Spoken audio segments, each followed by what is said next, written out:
Kabanata 44, Pagsusuri sa Budhi. Patuloy na mataas pa rin ang lagnat ni Maria Clara at kapag ito ay nagdidelirio ay walang binabanggit kundi ang pangalan ng kanyang ina. Patuloy naman siyang inaalagaan ni Tia Isabel at mga kaibigang dalaga. Si Kapitan Tiago naman ay walang tigil na nagpapamisa at nag-aabuloy. Ang pinakahuli ay ang pagbibigay ng tungkod na ginto sa Birhen ng Antipolo.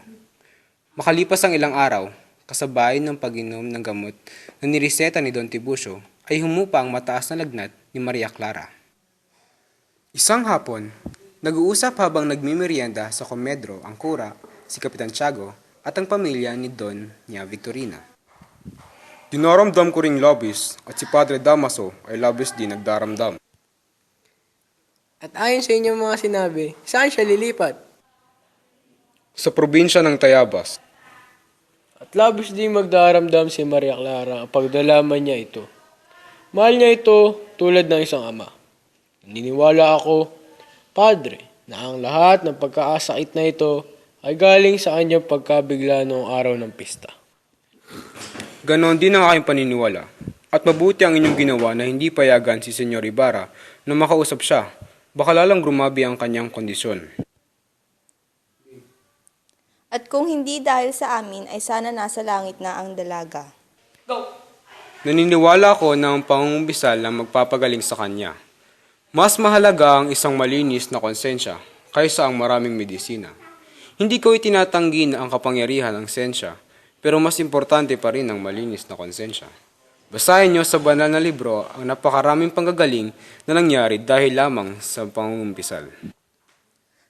Kung ganoon nga kagaling ang iyong pangungumpisal, ay pagalingin mo nga si Doña Consolacion. Wala namang naisagot ang pari kung kaya tinagubilin na lamang niya sa Kapitan Tiago na ihanda na si Maria Clara para sa pangungumpisal. Ipinabigay rin niya ang baetiko upang lubusan itong gumaling. Don Santiago, sabihin niyo sa inyong pinsan na ihanda ang may sakit para sa isang komunyon bukas. Pupunta ako ngayong gabi para patawarin ang kanyang mga kasalanan. Ngunit Padre, baka akalain niya na nasa panganib siyang mamatay. Walang dapat alalahanin. Alam ko ang aking ginagawa. Pumasok si Tia Isabel sa kwarto ng may sakit. Patuloy pa rin nakaiga ang may sakit. Nasa kanyang tabi ang kanyang dalawang kaibigan. Oras na para uminom ng gamot si Maria Clara. At ininom nga niya ito. Ang pildoras na mula sa bumbong ng kristal. Ititigil lamang niya ang pag-inom nito kapag siya ay nakaramdam na ng pagkabingi. Nalaman ni Maria kay Sinang na abala si Ibarra na mapawalang bisa ang kanyang pagiging eskumulgado nito kung kaya't hindi pa ito makasulat sa dalaga. Dumating naman si Tia Isabel upang ihanda si Maria sa pangungumpisal. Isulat mo sa kanya na wag na niya akong isipin kahit kailanman. Ano? Hindi naunawaan ng kanyang kaibigan ang kanyang ibig sabihin, kaya agad itong lumayo nang dumating si Tia Isabel upang basahin sa kanya ang 10 utos ng Diyos. Napakabuti ng kaluluwa niya, napakamasunurin at submismo sa lahat. Mas marami akong kasalanan, pero kahit kailan ay hindi ako tunay na naiyak. Iyak! Iha! Iyak!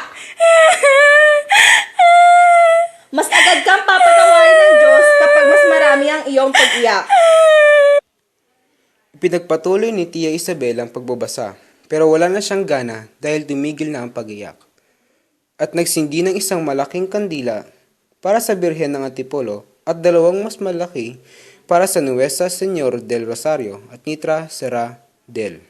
Hindi na natin alam ang nangyari pa pagkatapos noon. At doon na nagtatapos ang kabanata. Kabanata 45, Ang mga pinag-uusig. Sino ka? Kasama niyo ba ang matandang Pablo? Ang kapitan ba ang iyong tinutukoy? Oo, nandito siya. Kayo ba si Elias? Kung gayon, hali kayo. Pumasok sila sa isang kuweba.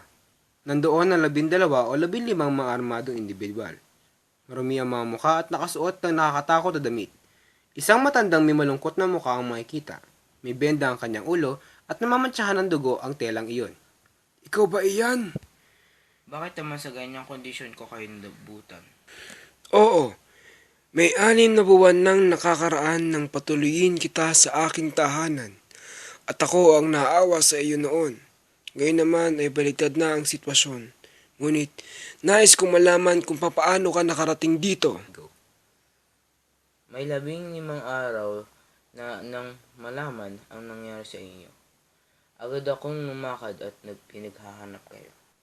Para hindi na dumanak ang dugo ng mga inosente, kinailangan kong tumakas. Nagpunta ako rito para imungkay sa inyo ang isang bago. Nakapagdesisyon ako na iwan ang probinsyang kalalakihan ko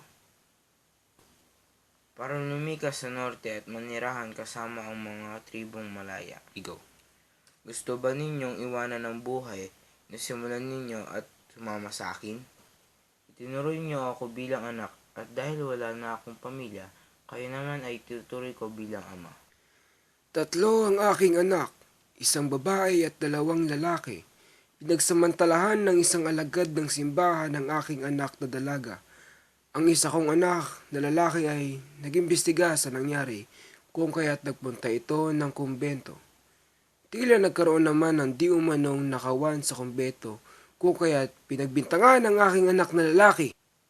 Hindi man ito napatunayan, hinuli pa rin at binitin at nakatikim ng pagpapahirap sa kamay ng mga otoridad.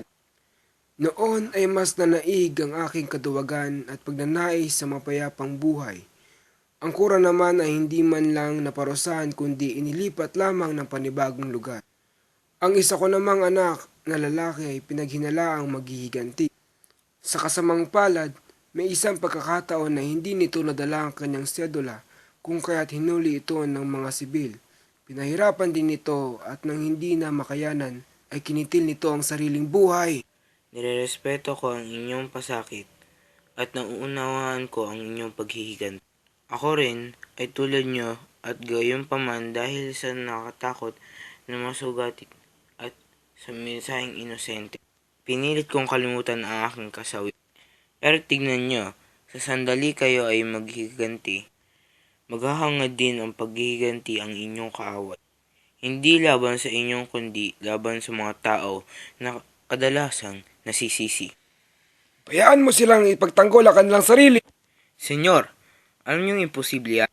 Noon, madalas niyo akong bigyan ng babaybayin ko, kaya ako yung ngayon. Senyor, nagkaroon ako ng swerte ng makatulong.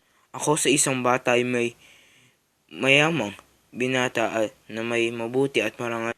Sabi nila na may kaibigan ito sa Hindi ko tiyak, pero sa aking palagay ay kaibigan niya ang Kapiyan General. Ano ang inyong palagay kung gawin natin siyang tagapagpasalita ng mga... Walang iniisip ang mga mayaman kundi magdagdag ng yaman. Sa tingin mo ba naguguloy nila ang kanilang isip para sa mga kapuspalad? Wala akong masasabing kung anuman kundi mga hipokrito sila. At alam kong lahat iyan dahil ako mismo ay naging mayaman. Pero hindi siya tulad ng iba. Mabuti ang kanyang puso at iniisip niya. O sige, ipalagay natin na siya ay pumayag na maging tagapagsalita natin sa harap ng mga kapitan general. Pero sa tingin mo ba, mabibigyan niya tayo ng hustisya? Subukan natin to. Bago tayo gumawa ng isang madugong solusyon, At kapag wala ako na pala, may mapapala tayo kahit pa. Hindi lahat ng maharlika ay masama. At kapag wala tayo na pala, matatagpuan nyo ako na handang sumunod sa inyong mga pag-uut. tinatanggap ko ang iyong prosesyon. Alam kong pinahahawakan mo ang iyong mga salita. Babalik ka sa akin at tutulungan kita ipagiganti ang iyong mga nuno.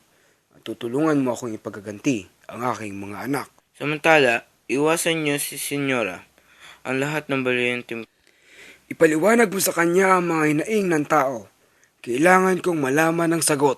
Sa loob ng 4 na araw, magpapadala ng isang tao at sasabihin ko sa kanya ang naging sagot ng mga tao. Kung tinagagap niya ang ating alok, mapapasa atin ng hustisya. At kung hindi, ako ang unang mamamatay sa paglusob na ating gagawin. At inihatid na ng kapitan si Elias sa lagusan ng kuweba. At dyan, Kabanata 47, ang dalawang Donya. Habang mainit ang laban sa sabungan, ang mag-asawang Doña Victorina at Don Tiburcio ay namamasyal. Ginagawa nilang libangan ng pangalipusta sa maralitang tahanan ng mga Indyo at lalo pang nasarang Donya sa hindi pagbibigay galang sa kanila ng mga nakakasalubong. Kaya pangit ng mga bahay ng mga Indyong ito. Di ko alam kung paano sila pwedeng mabuhay sa mga iyon. At kaya yabang at malidokado. Nakatagpo nila ang alperes at sila ay nagbatian at nadagdagan ng diskontento ni Doña Victorina. Hindi nakalimutan ng alperes na hanga ng kanyang damit. Sinuri ito ng alperes na may pangiinsulto. Napadaan sila sa bahay ng alperes at nakita nila roon ang Doña Consolacion. Ngayon, ano ang nangyayari sa inyo, Donya? Pwede ba ninyo sabihin sa akin kung bakit ninyo ako tinitingnan ng ganyan? Naiinggit ba kayo sa akin? Ako?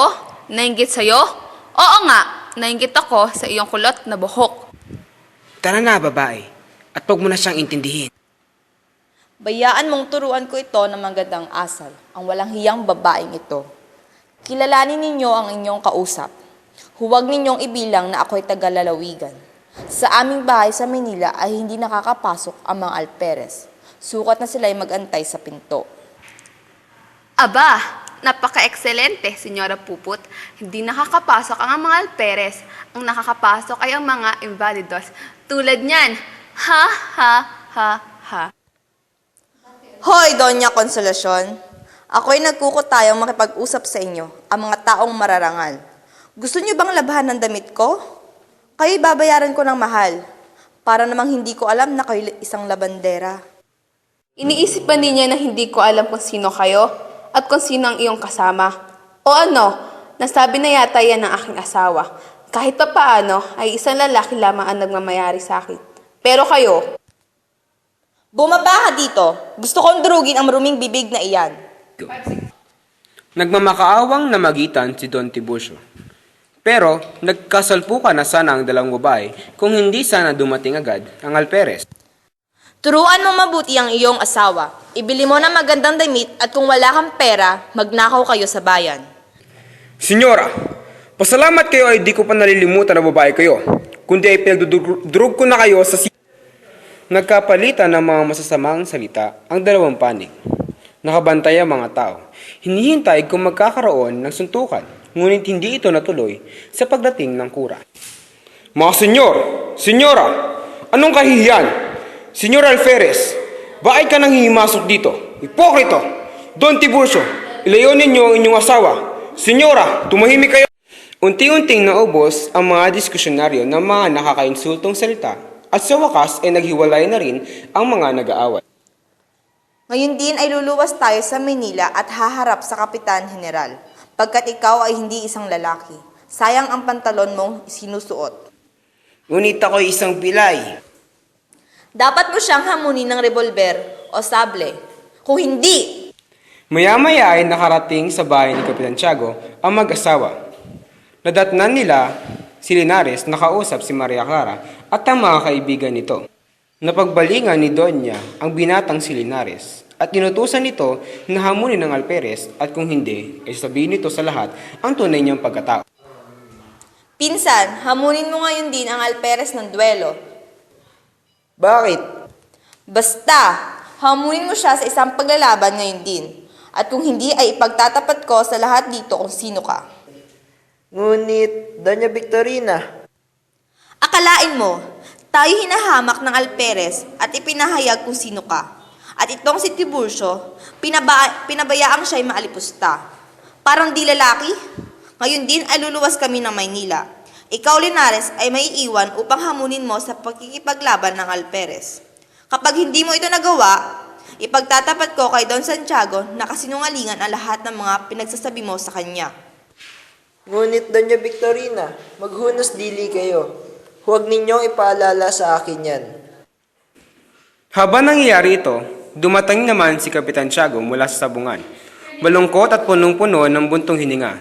Natalo ang kanyang lasak. Don Santiago, ang alperes ay hahamunin ni Linares sa pakikipaglaban. Narinig ninyo? Kung hindi, huwag ninyong ipakasal ang inyong anak sa lalaking ito. pagkat siya'y duwag at di marapat na mapangasawa ni Maria Clara. Clarita, tandaan mo, huwag kang magpakasal sa lalaking hindi kaya magsuot ng pantalon.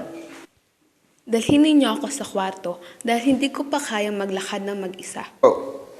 Nang mismong gabing iyon, tinipon ng mag-asawa ang kanilang mga damit at kinabukasan ay lumuwas papuntang Maynila. At dito na natatapos ang kabanata.